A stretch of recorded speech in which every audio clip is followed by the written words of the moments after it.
Então vocês têm um problema grande aí de performance. O que eu posso fazer nesse caso? Pô, não dá para fazer uma única chamada, não dá para substituir essa chamada, tá? Pessoal, é nesse ponto aqui que a arquitetura de sistema cai fora e entra a arquitetura de software, a arquitetura da aplicação de vocês, tá? E assim, ó, depois que eu tenho um ambiente estável, no início eu vou lutar para ter um ambiente estável, é uma batalha, tá? Mas no momento que eu tenho ambiente estável, os problemas vão começar a aparecer dentro do software, tá? Dentro do desenvolvimento, ok? Tem um exemplo de JStack que eu vou mostrar no final. Bom, o redeploy, como eu falei, ele tem que ser a quente, porque às vezes vocês precisam fazer uma correção, fazer uma modificação no meio do dia, tá? E claro, pessoal, não existe virar chave, principalmente quando vocês têm, sei lá, 100 servidores. Vocês não conseguem virar chave, vocês vão virando a chave aos pedaços, tá? Quando vocês fazem isso, vocês têm que garantir que é como se fosse abastecer o avião em pleno voo. Vocês têm que garantir que o serviço vai continuar no ar. O cara que está usando a aplicação não vai poder sentir esse tipo de coisa, tá? Então, quase sempre é possível fazer isso a quente, utilizando o quê? Um bom balanceador e um bom servidor de aplicação que suporte parada do tipo Graceful. O que é uma parada Graceful? Ele fecha a entrada, não recebe mais nada, e o que ele está processando, ele acaba de processar e devolve o resultado.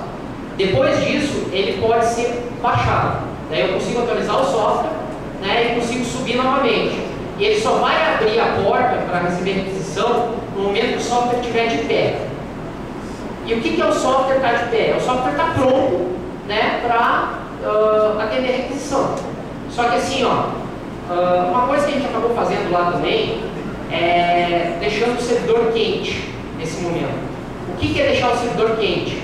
É subir todos os objetos, compilar JSP, subir os JSPs para a memória, tá? Por exemplo, já levantar alguns caches de nível 1.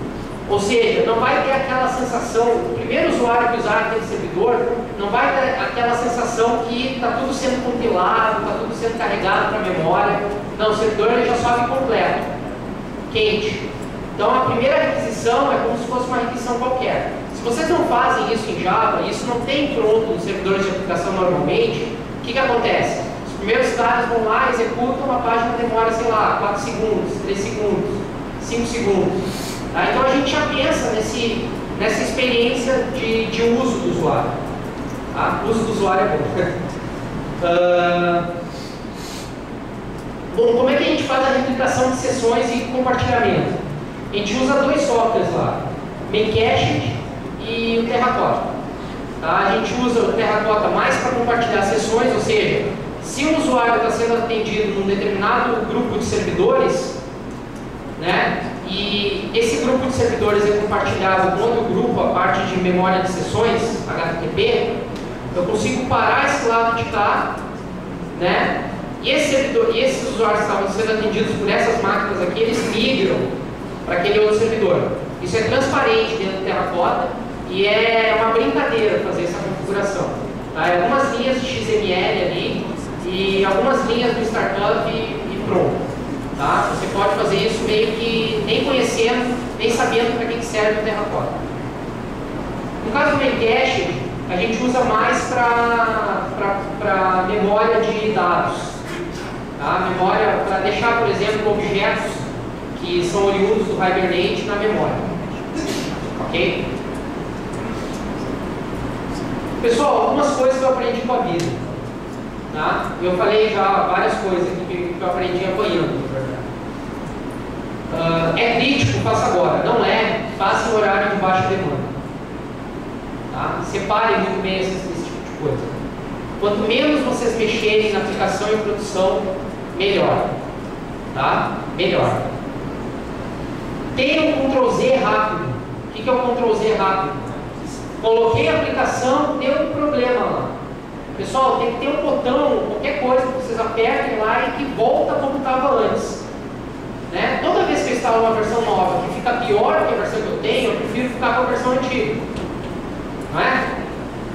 Então vocês têm que ter isso aí automatizado também, de alguma maneira. Tá? Use um balanceador que permite atualizações sem parar. Por incrível que pareça, existem balanceadores no mercado que não suportam esse tipo de coisa, que você tem que comprar. Né?